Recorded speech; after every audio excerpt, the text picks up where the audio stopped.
So this is really a great dialogue that we hope that we can really have with David.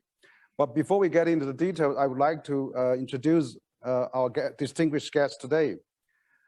Professor David Lampton is a famous China hand and has actually a distinguished career spanning nearly 5 decades in the study of Chinese politics and foreign policy and Sino-US relations. So currently, he's a senior research fellow at Johns Hopkins University School of Advanced International Study, SAIS, at its Foreign Policy Institute, where he was also formerly the dean of the faculty of the SAIS, and also George and Sino-US relations Heman professor and director of China Studies. He was most recently Oxenberg Ruhelen Fellow at Stanford University Asia Pacific Research Center from 2019 to 2020. I know Professor Lampton for a long time. I remember very well. You invited me to SAIS to give a talk around the year of 2010 when I was at Bookings, and also you visited CCG in the year. You gave a talk there. Yeah, give a talk there. Yes, that's right.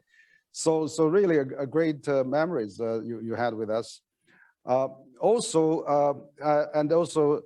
Not in addition to the academics, actually, Professor Lampton is a former chairman and now member of the board of the director of the Asia Foundation, and also former president and current board member of National Committee on U.S.-China Relations. So you have many academic and social titles, and you have been really played a significant role in maintaining and promoting understanding between U.S.-China. So really a great welcome to our dialogue. So perhaps before we get started, maybe you can give some the initial analysis and on the latest development of China-U.S. relations, particularly how you view this recent President Xi and President Biden virtual summit, and what's your general take of this current U.S.-China relation? Since you are such a great expert on the U.S.-China relations, perhaps you can also have a little opening remark. David, yes. Well, I think the first thing to say is that, in a way, we're in the most unprecedented time in U.S.-China relations, perhaps since Nixon went to China in 1972. And the mere fact that our relationship right now is in an unprecedented situation, I think means there are no experts. This is a situation that we haven't confronted in a long time. And so, to borrow a phrase from Deng Xiaoping, I think both sides are feeling their way across the river by feeling the stones. So I think we are engaged in a kind of incremental, step-by-step attempt to understand how we can manage this relationship in a far different environment. And that environment is different from what we dealt with for the last 40 years in several respects. One is that, of course, China has made enormous strides in its economic power and its capacity to shape the regional economic architecture and infrastructure. And of course, military power relationship has fundamentally changed. And so it's quite natural to say we are really confronting an unprecedented situation. I think President Xi, and I can't speak for President Biden for sure, but I think they would both agree that our principal need at the current time is to avoid what was called, I think President Xi said, catastrophic mistakes. So if we ask, is the big danger catastrophic mistakes, and then talk about the Xi-Biden virtual meeting of last week, I think that meeting somewhat gives me more confidence that there is a will to manage this relationship on both sides. So I think I'm a little more confident of our ability to manage things for the next period of time than I was. But I would want to emphasize that I think we have not fundamentally addressed the major issues, or much less resolved them, that are creating the problems. If you think about it, for the last 40 years, our growing economic relationship was a positive factor in the relationship. Now economics is a very contentious part. And though we had an agreement between the United States and China under President Trump in 2020, quite frankly, that a trade and economic agreement was not lived up to. We still have tariffs that resulted after there had been hope with the new administration here in Washington, we might ease up on tariffs. So I would say no fundamental progress on the economic side. On the, let us say, military and security side, I thought the fact that they talked a little about, as I would understand, arms control, from an American point of view, I think, without speaking for our government, that when we now for the first time might be able to talk meaningfully about arms control, at least in a limited sense, I take that to be positive. And the sense I got from the virtual summit that our military to military may engage more seriously with each other in dialogue. If that happens, I think that's good. But fundamentally, we're in an arms race, and this virtual summit did not stop it. And it has quite a momentum in both our societies, because a lot of budgets involved, perceptions of threat on both sides are involved, and technology has a logic of its own. So I would say the two big drivers of US-China relations, economics and strategic security issues, the virtual summit, as far as I can see, did not really address them. So just to summarize, I think it's better to talk than not to talk. I'm glad we're talking. I think that's certainly the first step to make progress. But frankly, I didn't see very much progress. Mm-hmm. Thank you, David. I think you made quite unique analysis. Actually, you mentioned this dialogue is important, and also that that actually helps to create some atmosphere for further dialogues. I think that's certainly important. I noticed somehow, of course, that President Xi actually referred to President Biden as old friend, and so that they have a lot of exchanges, dialogues in the past. But one thing, as you said, also President Xi mentioned, we try to avoid catastrophe mistakes like that. But President Biden said something I think quite interesting to Chinese too, because he really said that he does not seek to change China, and does not seek a build-up alliance against China, and also recognize the one China policy. And so that is in line with what he has actually said when he put out the troops from Afghanistan, that during the announcement, he said he's no longer seek nation building, for Afghanistan, or maybe to that matter of Iraq, Syria, or Libya, or Middle East. So there are some changes there.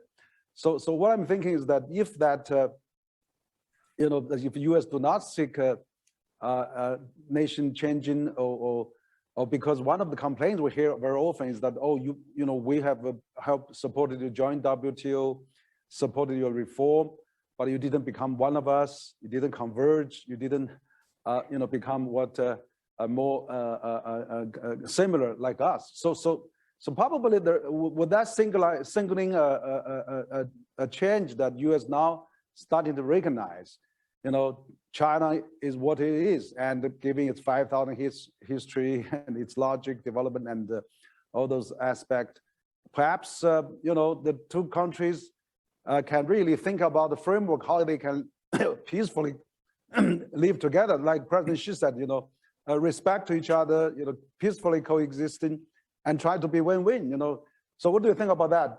Does President Trump sound a little, Biden sounds a little different than the previous, whereas during the Trump era, everything, CBC is bad, 100 million party members cannot come to the United States and this and that. So this probably sounds some shifting in terms of, recognize the reality and how to think about we can work towards the future. What do you think about this framework that we're trying to reshape a bit? Well, first of all, I agree with the words that you highlighted. Old friends, a friendly word, a set of words, concept. Certainly, I think there was some recognition that it's the attempt to change the internal values operations of another political system are difficult. I think there was some recognition of that. But I think they're all, and also on Taiwan, I would say you're right, he reiterated the one China policy. But on the other hand, he's been reiterating the one China policy all along.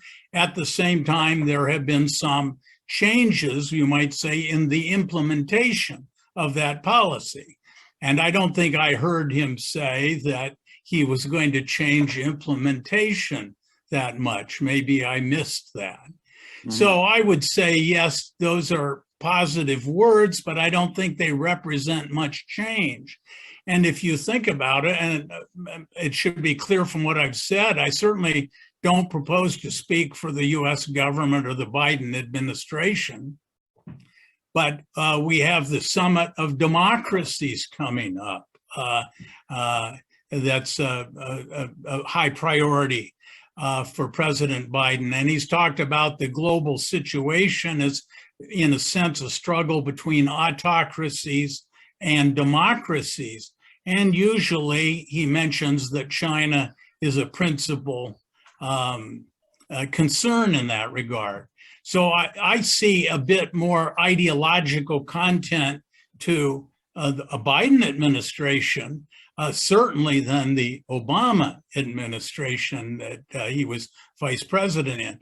Trump, frankly, was all over the lot, wasn't consistent, and I took a grain of salt on a lot of things he had to say.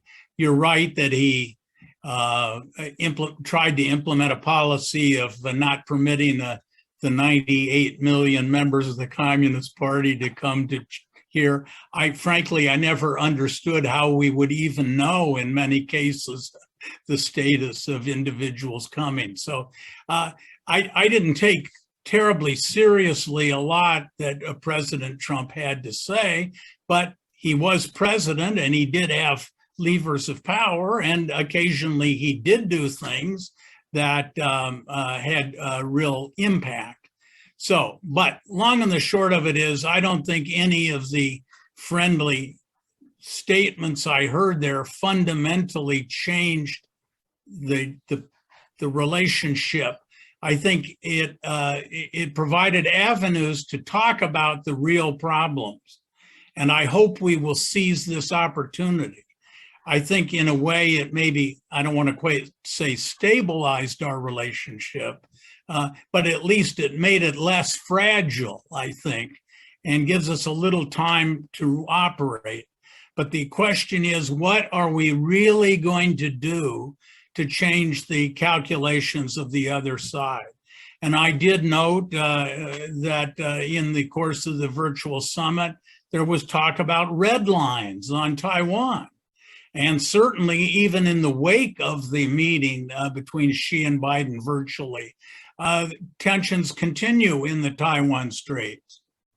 And the movement of naval and other assets by both sides continues. So just for example, I don't see a big change in the security situation in the Taiwan Straits, certainly over the long run. Yeah, thank you, David. I think that you're right. The tension in the Taiwan Strait is still there, even though the U.S. has repeatedly said they respect one China policy.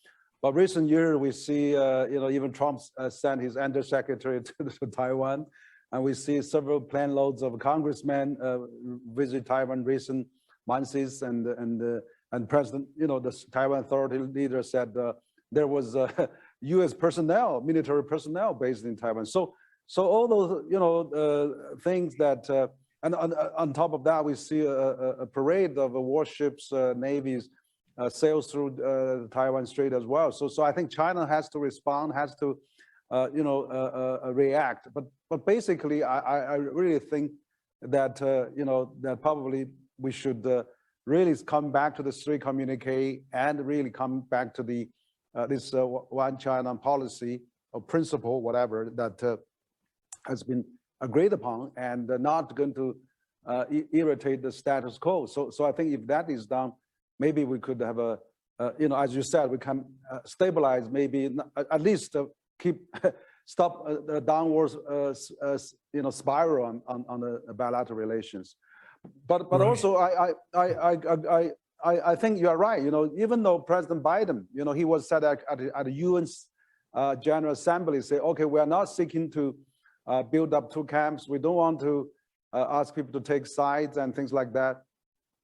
Yet they're having this the democracy summit, which I think is kind of ironic to divide the world into democracy or non-democracy or autocracy, whatever. That's another way of setting up the camps, basically. And but these days, I mean, China also, they may not have this exactly same style of Western democracy, but they do have a, you're probably aware that this consultative democracy, they have a lot of consultation. For example, the 14th Five-Year Plan, they sought about over 1 million comments and suggestions. And also they have this whole process, which means, there's always experts, delegates, CPPCC members involved all year round to give the government, recommendation, critics, and all kind of plan to compare.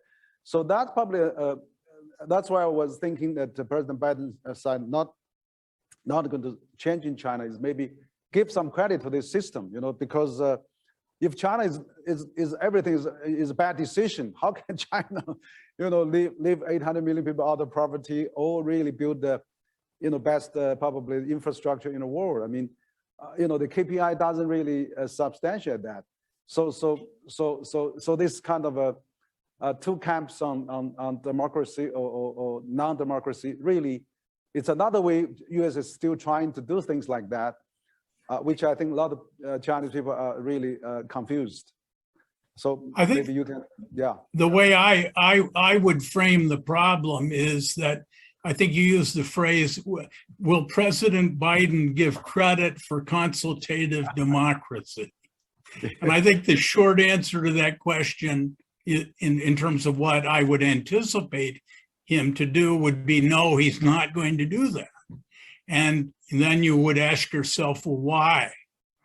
And I think this gets to the fundamental dilemma of our relationship. And it's equally true in Beijing and China more broadly, and in Washington and the United States. And that is the political calendar in both of our countries does not make being reasonable, conciliatory, and flexible very easy to do for either leader. Of course, Xi Jinping just had the 6th plenum, and by my reading it from his point of view, and was achieved what he wanted to achieve. But there is no reward in Chinese politics for being very flexible with the Americans. And if you look ahead to the 20th Party Congress coming up next year, it's going to be very difficult for, I would say, any Chinese leader, but I would think this is true with the current Chinese leadership, to be too flexible in the documents of the 6-party plenum. And there was a lot of concern about subversion from the US. and its activities in Hong Kong and elsewhere. So I would say the level of suspicion in China of the US has not been diminished, and the domestic political situation in China does not reward leaders for being flexible and accommodating to the United States. And by the same token, it's at least as true in the United States. Next year, we have congressional elections that will dictate, or the results of which will dictate who controls both houses of Congress. And of course, that's why Biden is so desperate or anxious to get his legislation passed now, because he can't be sure he'll have a Congress that will pass it after the elections next year. And frankly, he either has to use his capital to pass legislation on infrastructure and building more social equity in the US. He doesn't want to spend his capital saying nice things about China that are going to be criticized. And then, of course, when we're past the 22 elections for Congress, we're going to be then into a campaign for the next president. And leave it aside whether Mr. Trump will be a major force in US politics and maybe a candidate, and I think both of those things are possible. The spirit of populism and what you might call Trumpism is very strong here in the United States. So all I'm saying is the domestic political environment in both our countries does not encourage either leader to be seen as weak by their respective publics. So that it's this concatenation of domestic inflexibility, nationalism in both our countries, exaggeration, rumor, and then, of course, the power relationship and the economic relationship is changing. So it's just as one observer said long time ago, it's an enigma wrapped up in a question. Mm-hmm. Yeah, no, I think your analysis really brought up this question about deglobalization, and nationalism, populism is running high probably in the United States and probably also in China. So that is really not good for the leaders to really have a deep dialogue and facing its own challenge. For example, you're right. Trump, President Biden is having this midterm election coming up of the Congress, and then on the Senate they are barely just have one more seat with the Vice President Harris there. So the dynamic can change. Also, they are losing a seat in the Virginia governor race recently to the Republicans. So that's exactly the dilemma we are facing. So I'm thinking of, U.S.-China, of course, have its own path of development. China basically is living in the world of democracy. U.S. probably is the largest opposition party. You got to be watched by all the countries and things like that. But China also have a domestic. They have a market. I would refer that as a market democracy or technology democracy. 1 billion smartphone users actually can decide what they do on a daily basis, voting every day. So somehow, I think this internal energy and synergy will continue. But I'm just thinking, yeah. I was just going to say, you've mentioned a couple of times technology, and I mentioned that I thought part of the problem we've got is a technological race. And part of that technology race is over economic dominance and control, or at least success within the future industries. And I think just give one example, artificial intelligence. Now we have the capacity to delegate decisions within militaries to essentially machines. We have machines now with logarithms to determine what phrases will be selected for advertisements, for political advertisements, for propaganda. And the purpose of many of these mechanisms to select thought and exaggerate conflict. They exaggerate conflict within our own societies and between societies. So I think one of the new elements in our relationship is this technological race. It's partly for economic dominance, but technology has its own logic.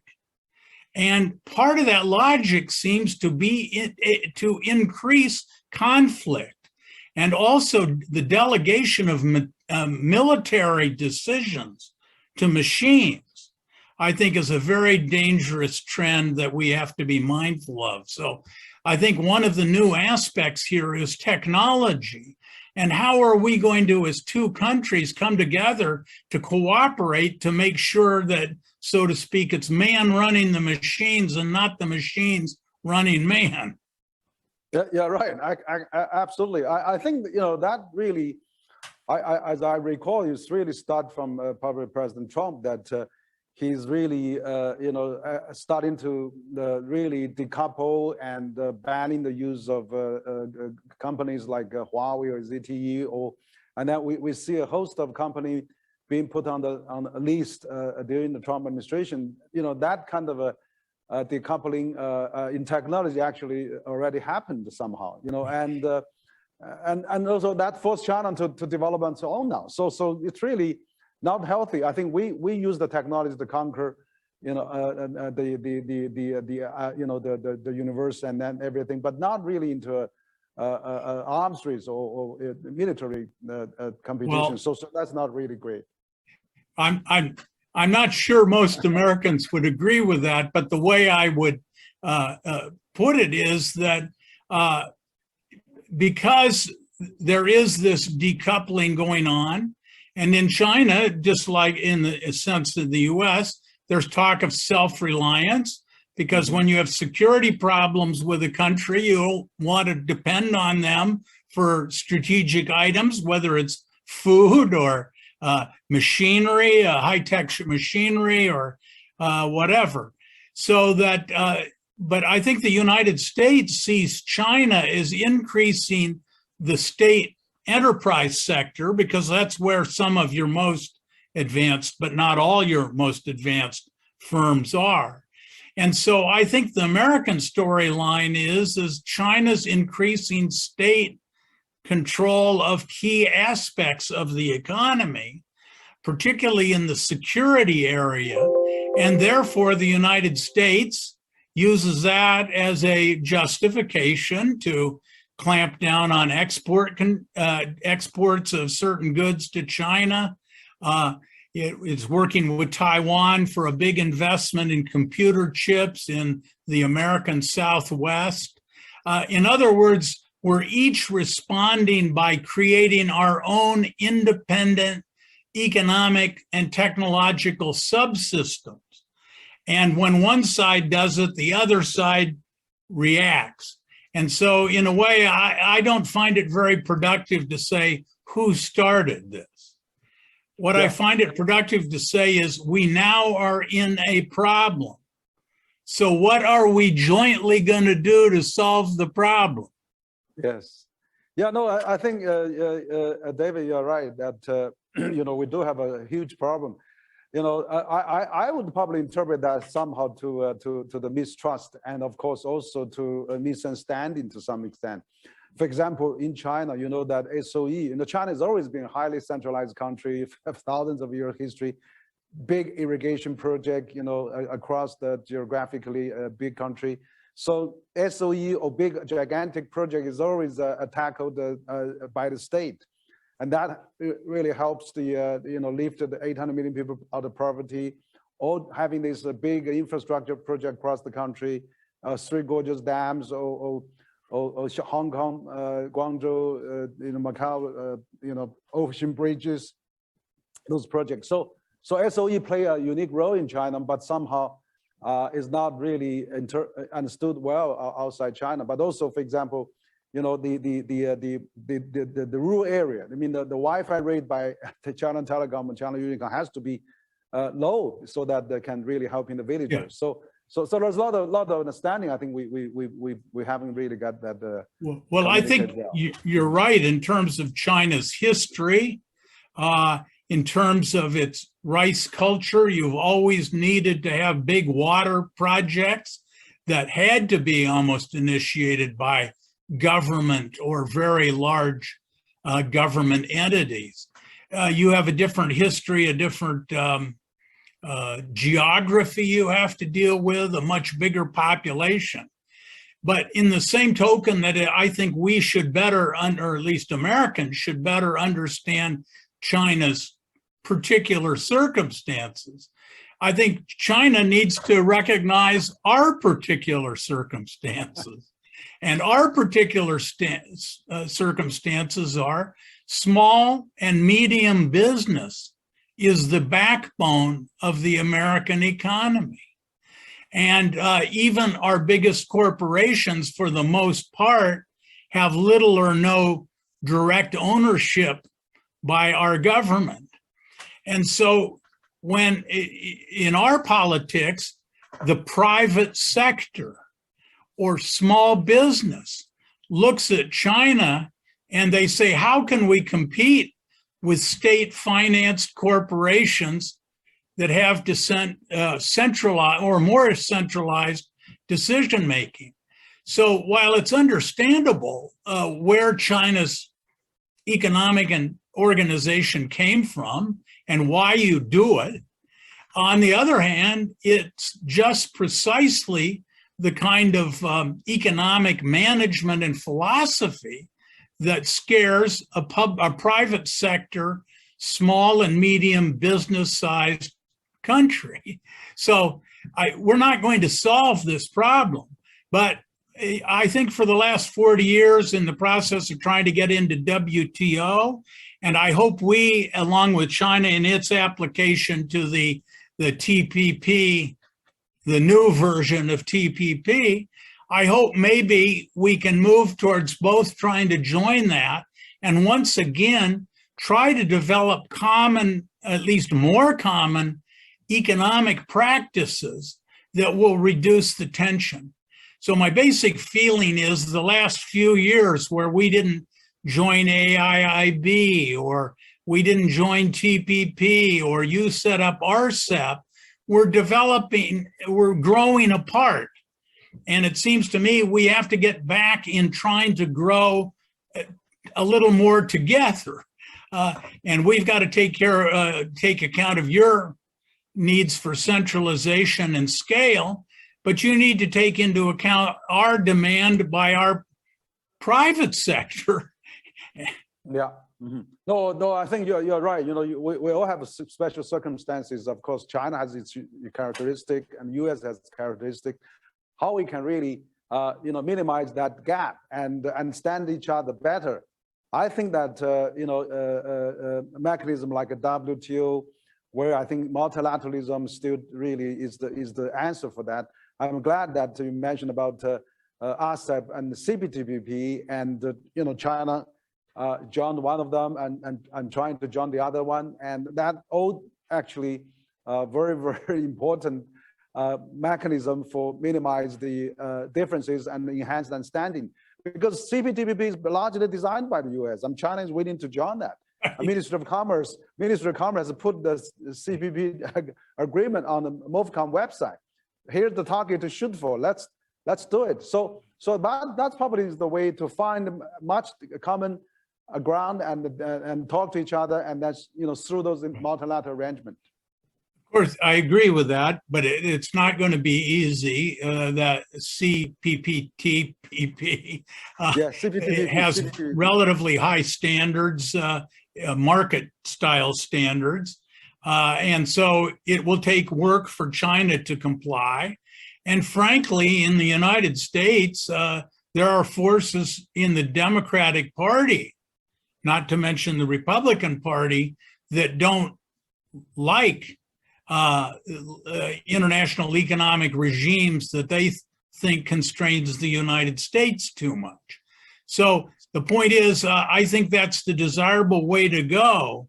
But once again, particularly in this case, in the United States, neither political party, at least for the last few years and now, seems very comfortable with the idea, even though Japan took the lead after the US pulled out of the TPP discussions. Yeah, I think now even UK now wants to join CPTPP. And China actually, last year, Premier Li actually announced that at the National People's Congress, and President Xi actually announced that at APEC Summit.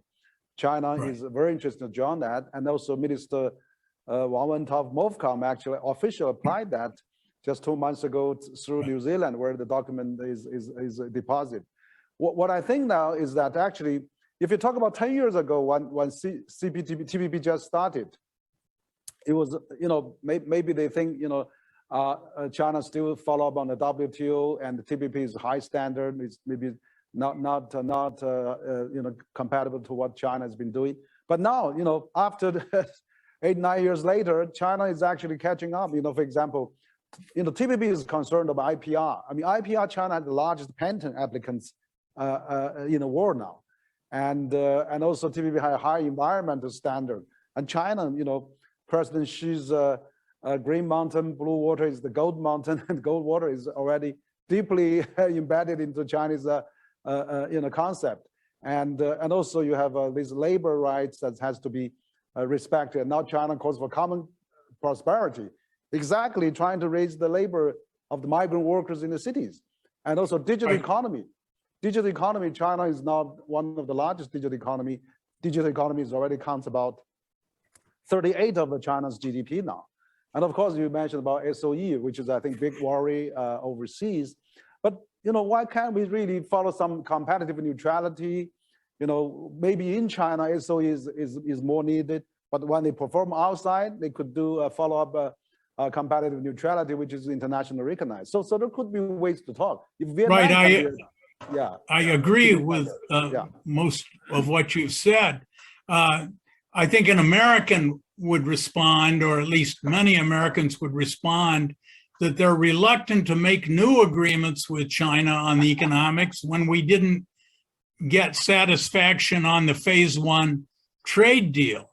So one thing I was hoping might come out of the Xi-Biden talk was some movement forward that would allow American politicians to say, we negotiated with China, we didn't get everything we wanted, but when we did agree, China lived up to it. Now, of course, the COVID virus came along. Our bilateral relationship had many problems. So objectively speaking, you can understand why there have been problems. But the average American realizes that there were agreements to purchase large amounts of US exports, and basically that has not happened. Of course, Chinese would say, you Americans threw tariffs on us, and not only on us, but even American allies. So in any case, I think we have to find a way to restore trust in previous agreements before there's too much appetite for new agreements. But I do, and you said one thing I thought was very, one of many things, very insightful, and that you said that actually European countries have expressed some, I'm not sure how much, but some interest in the PTPP or CPTPP. And I would say the more Europeans that express interest, and the more interest China really expresses in getting in that organization, you'll find the Americans will not want to be left out. So I think in some sense, let's try to repair as best we can past agreements, or at least live up to them going forward, and restore credibility to the idea of negotiation. And then I think if China and others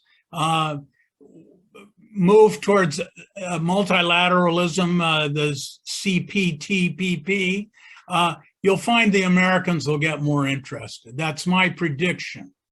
Yeah, you're absolutely right. Actually, I was at symposium webinar with virtual webinar yesterday with Kobo Foundation of Germany, and actually there were people suggesting EU should be in the CPTPP as well. So this kind of multilateral arrangement, it does help the world prosperity. Like China joined WTO. This year is about 20 years anniversary of China joined WTO. China's import from the world has gone up 6 times, Right. and the export has gone up 7 times. Right. So, but still, it's a relatively right. But Europe's a complicated place, and generally speaking, the Germans are pretty forward-leaning on relations with China, particularly economic relations. And I would just say, as a piece of friendly advice, I think China needs to, once again, remember Chairman Mao had the 3 worlds theory. Yes. And essentially there was the Soviet world, there was the American world, and then there were the intermediate zones, the middle-sized powers. And I always thought it was a great strength of Chinese foreign policy to consolidate or to focus its energies on the middle powers, on the intermediate zones, so to speak. Now, we didn't like the way China focused on those, but the idea of keeping the middle powers at least friendly to China, I think is an important idea.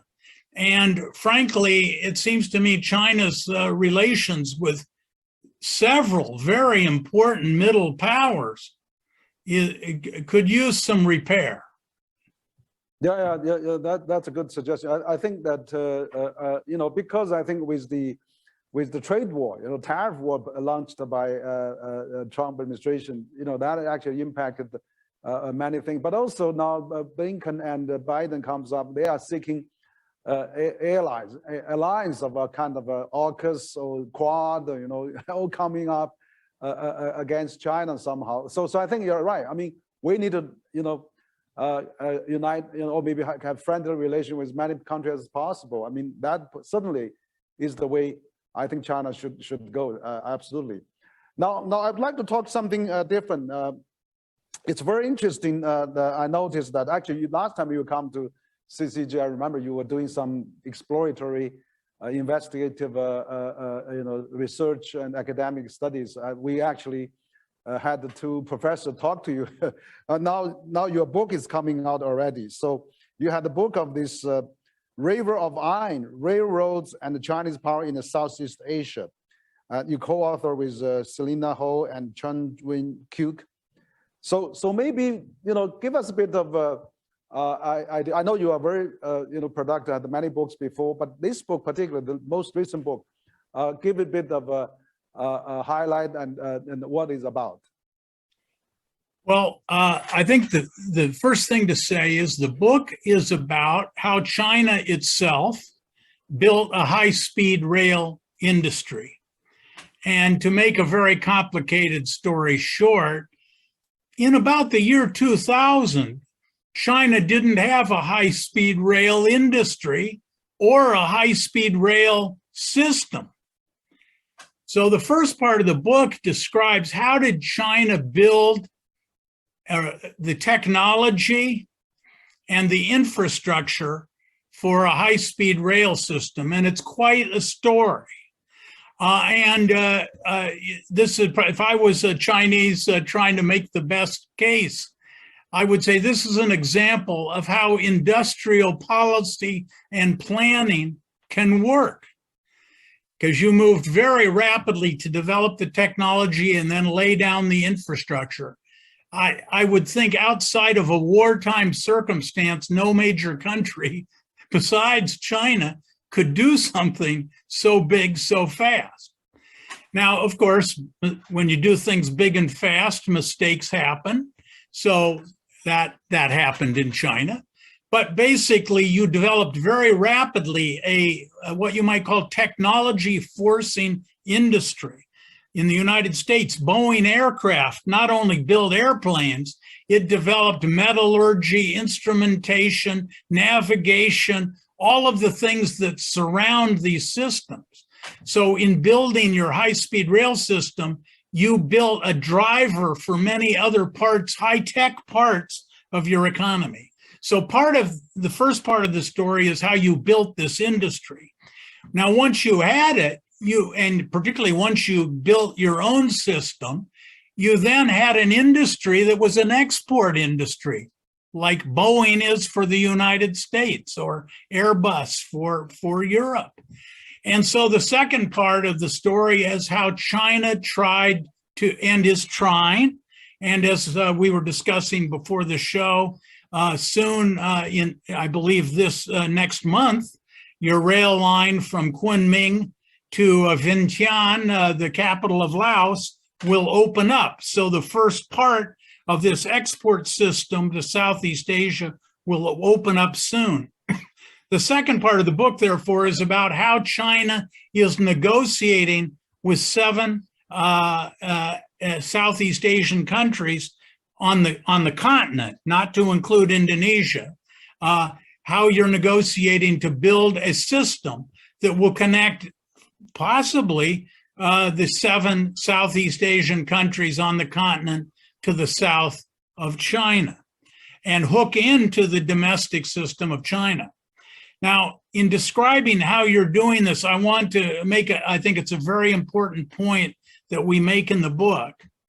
This idea of an interconnected Southeast Asia was not, with China, was not particularly a Chinese idea. This wasn't Hu Jintao's idea. This wasn't Jiang Zemin's idea. It wasn't Xi Jinping's idea. In this particular case, the Southeast Asians, going back to the colonial powers, the French, the British in Southeast Asia, wanted to connect by rail to China, to penetrate inland China. So, but what China did do is build the industry, then got the capital, and now it's helping Southeast Asia build out this plan. So this isn't a case of China forcing infrastructure plan on reluctant Southeast Asians. In fact, the Southeast Asians came to Premier Zhu Rongji in around 1995, as I recall, or maybe I think he was vice premier then, and asked whether China would help finance railroad development in Southeast Asia. And Zhu Rongji said, no, we don't have the money or the technology, not the time for us. Well, a few years later, China did have the money and the technology, and now has been pushing forward. So the bulk of the book deals with China in negotiation with the Southeast Asian countries to gradually, ibu, build this system. And ultimately, it'll go from Kunming, I believe, probably within 20 or so years, a little uncertain, but I believe there will be a system of connectivity of high-speed rails, and I think it'll probably eventually, in the next 20 or so years, reach Singapore, and if not Singapore, certainly Kuala Lumpur. So this book is that story. Now, I don't want to talk too long, just to say one other thing. I think this represents, some people ask, is this a strategy? Is this China's strategy to take over Southeast Asia? And I would say no. It's a strategy to make China central to what you might call the East and Southeast Asian economic system. And you're building connectivity, just like we knitted together our continent with a transcontinental railroad here. And so I think this effort, leave it aside each each specific project may be better or worse, but overall the concept is strong that China is going to get rich if its neighbors get rich.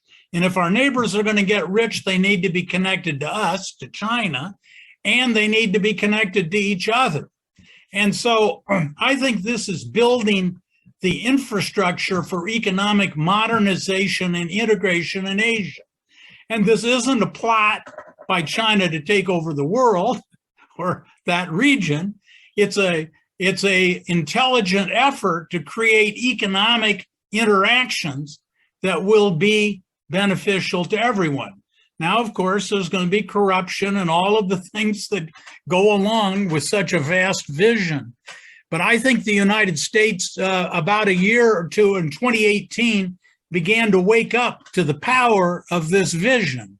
And so now you see the US negotiating with the Australians and the Japanese, talking to the Koreans, the Europeans, about how we might cooperate to help build up infrastructure in Southeast Asia and elsewhere in the world. So I think, you know, a little competition in this area would be okay.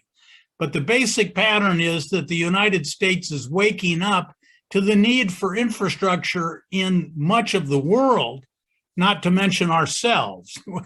We've got our own infrastructure problem too. Yeah. Thank you for the highlight of this great book. Actually, I remember you know how seriously you've done the study. I still remember you were here in 2015-16. We actually introduced the professor from Beijing Jiaotong University, who is specialized on high-speed railway, to talk to you. But you're very grateful for your help. And I would just say, we were talking about U.S.-China relations. Yeah. We should not let the problems that our two governments have obstruct academic and intellectual exchange. And I'm afraid that, frankly, both our governments are making it more difficult. Yeah. One of the positive outcome of this President Xi and Biden summit is that the same day they announced they resumed the journalist visa and exchanges. So there's something positive going on. Last time when they talked in September, we had the release of Madame Mon. And this time, and the same day, we hear the news of journalist visa has been relaxed. So I hope there will be more positive news on the trade and many other fronts. Right. But coming back to this infrastructure project, you're absolutely right. You know, around year 2000, China really hasn't not much railway on the speed railway. You know, I myself growing up in a railway parents' family. You know, my father actually went to Africa to build the Tanzania-Zambia railway. So so that was one first time how China trying to develop its international railway business. Right. But you see, you know, that's incredible. Now China has 2/3 of the speed of the length of the speed railway for the world now. Correct. And the total length of China's speed railway is equal to the next 10 countries combined. Right. Whereas U.S. military budget is equal to the next 10 countries combined. So I think, you know, using this infrastructure as a connectivity is really great. And you're right. You know, now U.S. is wake up to that. And President Biden, you know, during the same day he's talking to President Xi, he signed his 1.2 trillion infrastructure bill. Right. You know, that talking to during his you know, on the same day when he meet President Xi. So I think now even the G7 or G20 summit, G7 summit, the U.S. and G7 country proposed B3W, a Build Back Better World. Right. So how do you think, you know, do we need, you know, we talk about a lot of differences, a lot of disputes, and a lot of, you know, different in values and things like that. But exactly the case like you studied, you know, this connectivity, this infrastructure, you know, not going to help your neighbors, but also going to, you know, help yourself. And if the world is really in that kind of mentality, you know, let's help each other, let's build infrastructure for the next half a century, that will be probably the biggest pie for all countries to work on. And maybe we could even upgrade AIB to GIB, to Global Infrastructure Investment Bank. And maybe US and Japan should join that. And so what do you think about the prospect of let's have an infrastructure, a global alliance or global bank of somehow. Well, and US China should work on that, and B3W and BRI should be combined in some fashion, maybe. Well, I think this is my personal view. I think the US and others should say the world needs infrastructure.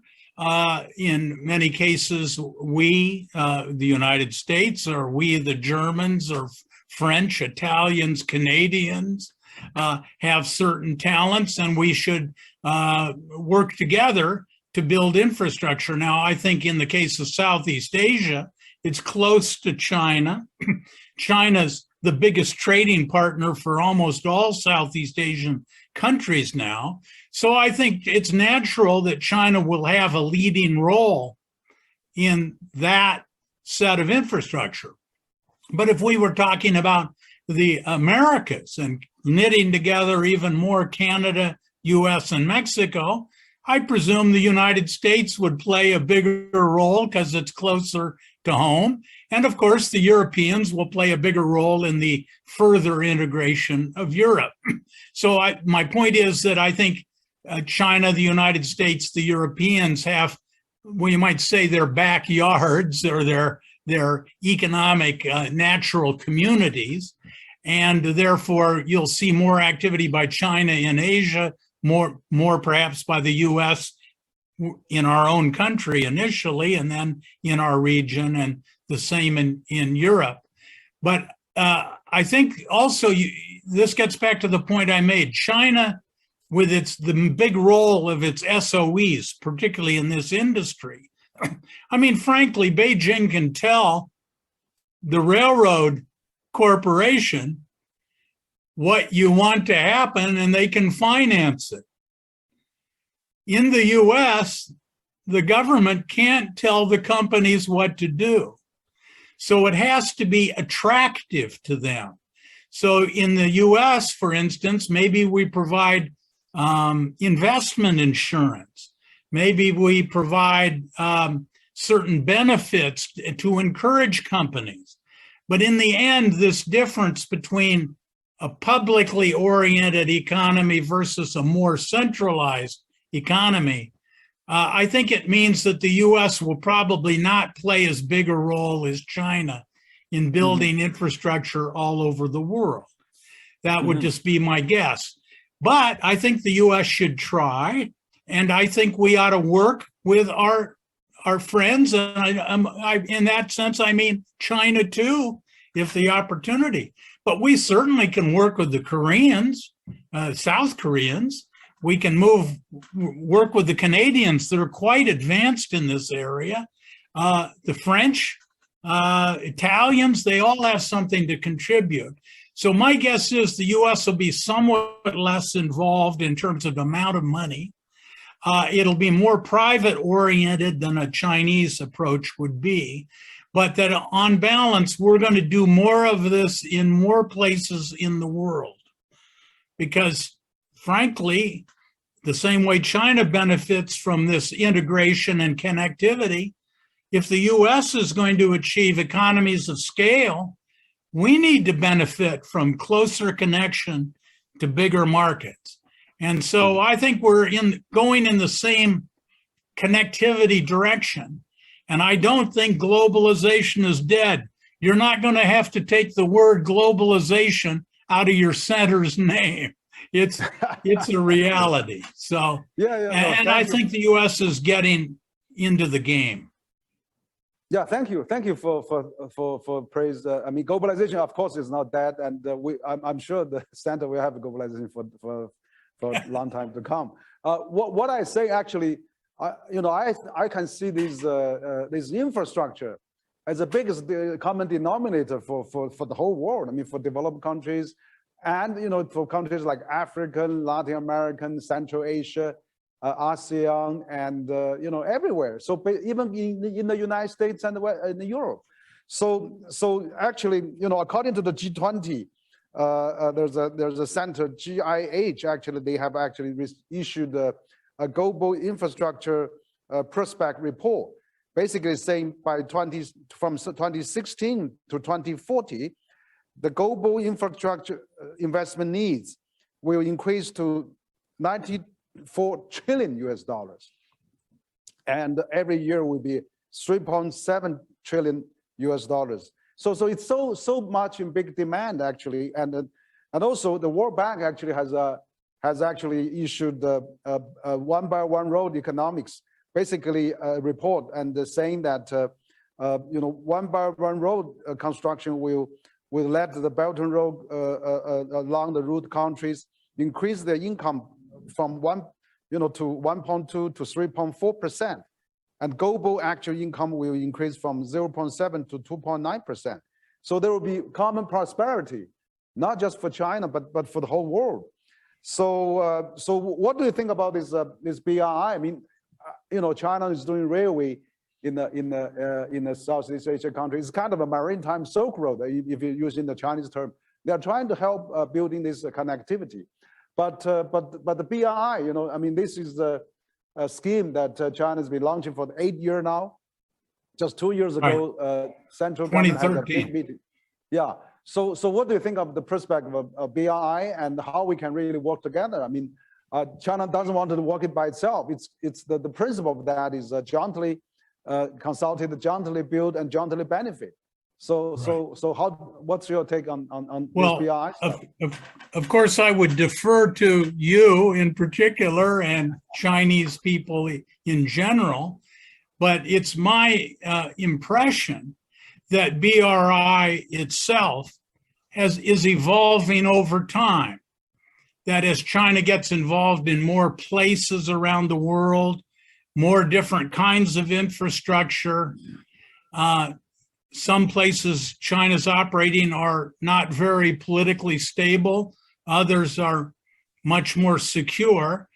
China's learning lessons and also how to deal with different political systems, because it's very sensitive to build infrastructure in another political system because they're organized differently and you face indigenous groups of various sorts that might not like what's happening. So I think China's learning, and on balance, I think China's becoming a little more cautious.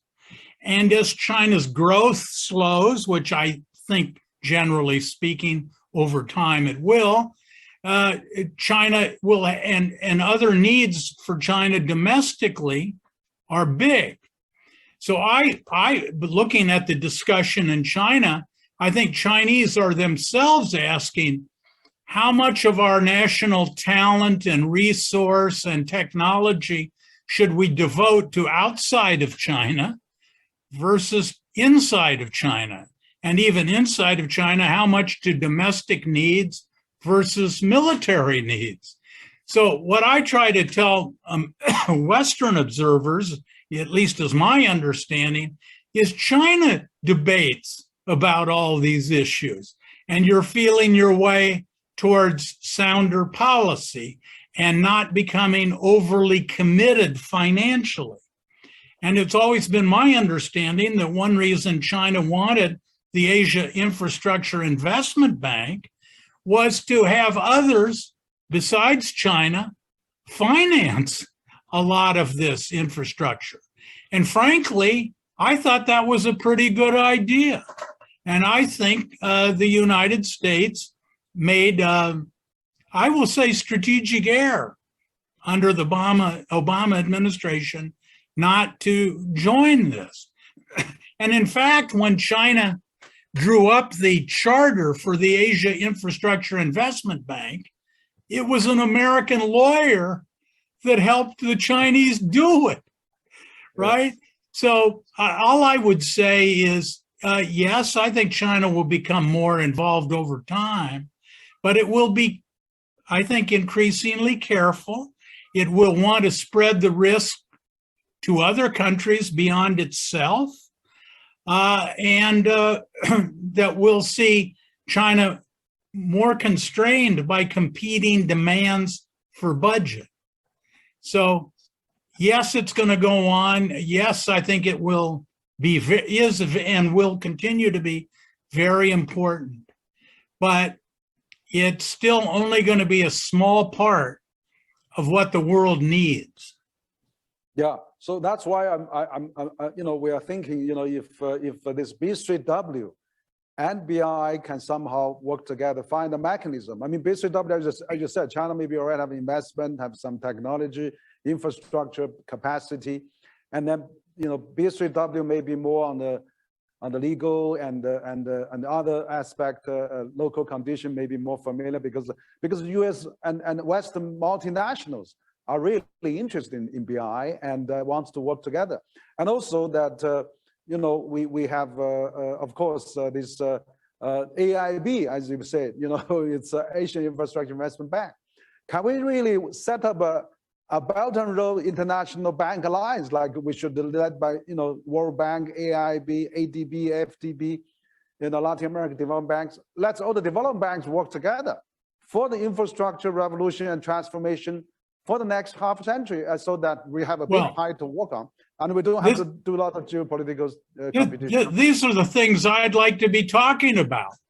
But instead, we're talking about red lines, and we're talking about bad faith agreements and so forth. So we've got to get our dialogue to the point where we can instead we're talking about red lines that are very important. But I should, in all realism, say, I think the security frictions between our two countries, right at the moment, they're growing. And as long as our security relationship is sort of more threat-oriented rather than opportunity-oriented, you're then going to find people, I think probably in China, but certainly in the US, say, how can we help China increase its connectivity to the rest of the world if we face a sort of a security threat? So I think the precondition to moving ahead on these good economic ideas is to get our security relationship under control. And frankly, it's not under control. I mean, it's not out of control yet, but it's certainly not under control. Yeah, you're right. I think that the trust and mutual understanding we build up is very important. So this high level head of the state diplomacy, I mean, hopefully can stabilize the relation and even put the guardrails against those potential risks. That then we start those constructive dialogues. I mean, really, I hope that people in the commerce, in the treasury, in the economic, and probably the banks. I mean, AIB is already a good internationally acceptable model. 104 countries are member. All the Western members are in it, except US and Japan. So maybe we could, work on that. So what I think that your book, I mean, on this infrastructure in the iron, this iron rail in the Southeast Asia is really a case in point that such a strong demand and needs for this infrastructure connectivity. So I really think that development banks and the US aid and China International Development Cooperation Agency and CEDA and many other international agencies should work together, also with the development banks. And let's, through the UN, maybe somehow we find a way to connect the world with a massive infrastructure gradual build up, so that we can avoid, this kind of hot, war. Actually, I mean, because if we kept the geopolitical tension, we may end up, destroy the world. So I think you're right. I mean, the efforts, your research in this aspect really bring the understanding of what China is doing in Southeast Asia, and to that matter to the world, how we can really work together. Well, I think in that regard, there are small steps we can take. And I think the first small step, it's actually going to be a pretty big step, is getting our people going back and forth, talking to each other again, in person, on a sustained basis. And so, I think one of our top priorities in U.S.-China relations ought to be, how can we sooner rather than later restore our person-to-person contact? Yeah, no, absolutely. I think that's very, very important. And we really need to restore the people to people exchanges. I think really it's great that U.S. has admitted over 100,000 Chinese students going back to the United States during this pandemic summer, and I hope that we will have U.S. students come to China as well, and to that matter, next year hopefully we can contain the situation and we can really start some kind of a new, finding the optimal point where we can maintain the minimum cases but maximizing the people-to-people exchanges. And we hope you can come back, and you're right. We have to see each other rather than just talking virtually, and that's very, very important. Mm-hmm. Well, when I get the chance to come back to China, I hope we can talk in person. Absolutely. So we almost come to the end of our dialogue. Really appreciate your stay up late. And but actually, my staff talked to me that there was almost 250,000 people watching us online. So that's good to know. And but we also have some media question that has that they know that I'm dialoguing with you, and then they actually posed to me beforehand.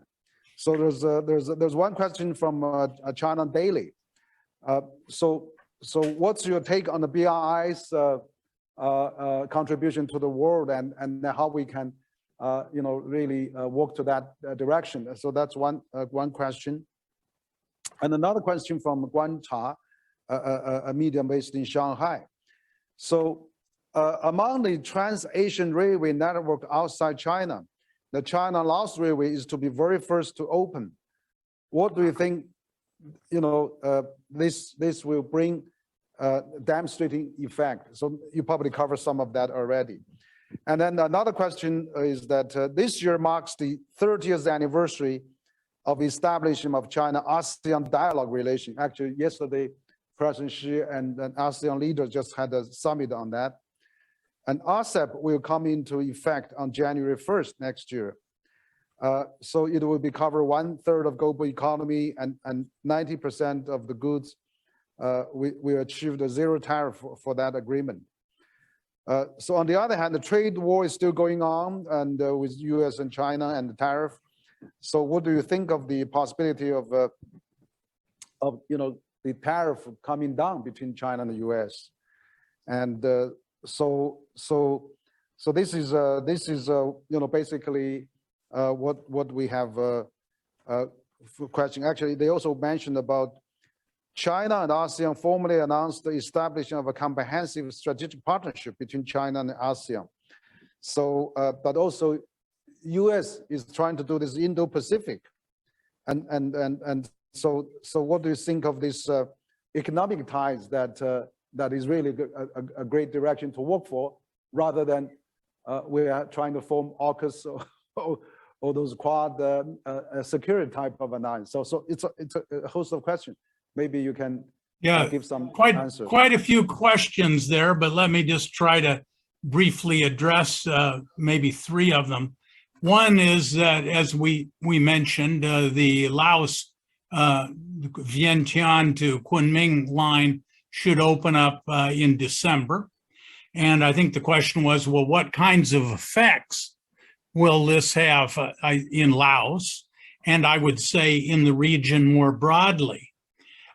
First of all, the Laos link is really the first on the continent of Southeast Asia link that will have been completed. And of course, all the surrounding states, whether we're looking at Malaysia or particularly Thailand, which is next to Laos, Vietnam, all the countries around Laos are looking at how the project goes with Laos.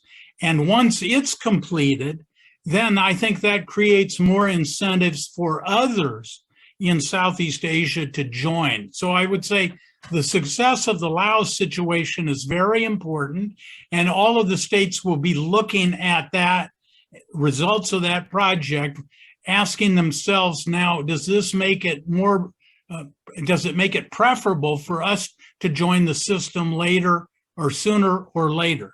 So I think the completion is very important, not just to Laos, but the calculations of all the countries around it, particularly Thailand, because now Thailand knows there's going to be a connection to China through Laos.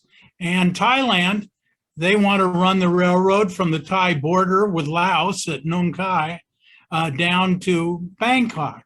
So the next big question is what will the Thais do? Also, of course, the Vietnamese and the Burmese on the left and the right, so to speak, or the east and the west, are looking to see whether they want to join this system. So I would say the Laos is a big, let us say, advertisement for the system.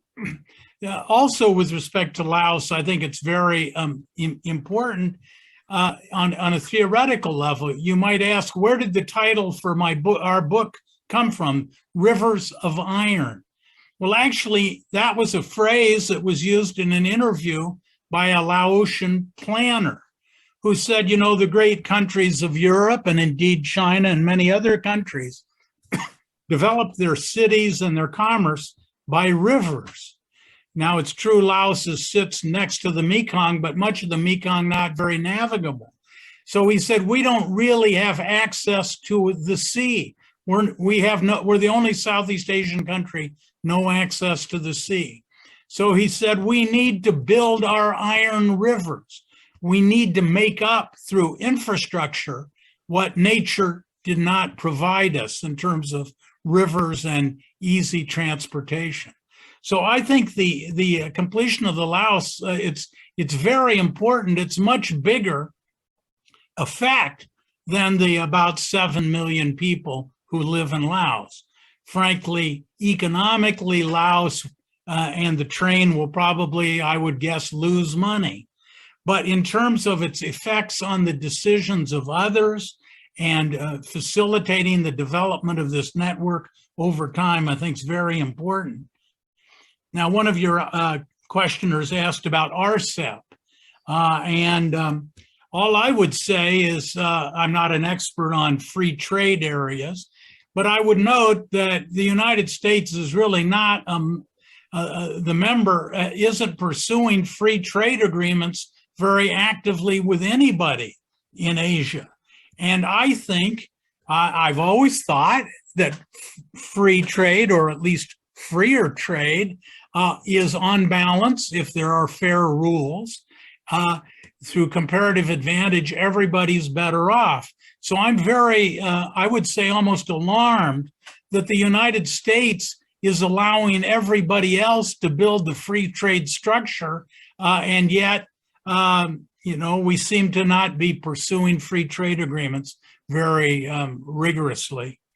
You asked what were the prospects for the tariffs, and I can't speak for the US government. I have no special information, but I would certainly note they didn't seem to be very prominent in the discussion between our two presidents. Certainly publicly, nothing encouraging that I've heard has been said about tariffs. And frankly, going into elections in the United States and the importance of congressional support, I think right now there is very little support for tariff reduction here. Certainly some industries and economists would like tariff reductions, but I don't think that's the let us say, the prevailing sentiment in certainly the Democratic Party. So, you know, I think we ought to move ahead on improving our own economic policy. I think we ought to negotiate with China to the phase 1 trade deal and reducing tariffs. But once again, the domestic environment's not very conducive to that at the moment. Okay, great. Thank you, David. And we almost come to the end, and it's really a fascinating discussion. I think your book is really served as a very good case study of this connectivity of this maritime Silk Road, that actually by having Laos to start this first railway connecting China and Laos. And to that matter, as you said, as a demonstrating case to the other ASEAN countries, it will really change the future infrastructure landscape of ASEAN and the connectivity in Southeast Asia. So this is the right thing to do. I'm really admiring you that through your deep discussion and research have come up with such a great book on this great subject. Also, I would like to also recommend you another book that we just recently edited. I edited it with as Michi. It's called Consensus or Conflict: China and Globalization in the 21st Century, which we talk about many issues we actually touched upon. And this book we had authors contribute like great subject Joseph Nye, also Pascalami, and Lord Jim O'Neill, Wendy Cutler, also other Edmund Phillips, Nobel laureates, and many others. So I'll send you a book on that, so we can keep the dialogue. And so once again, I think this is a fascinating discussion. We covered quite a number of issues.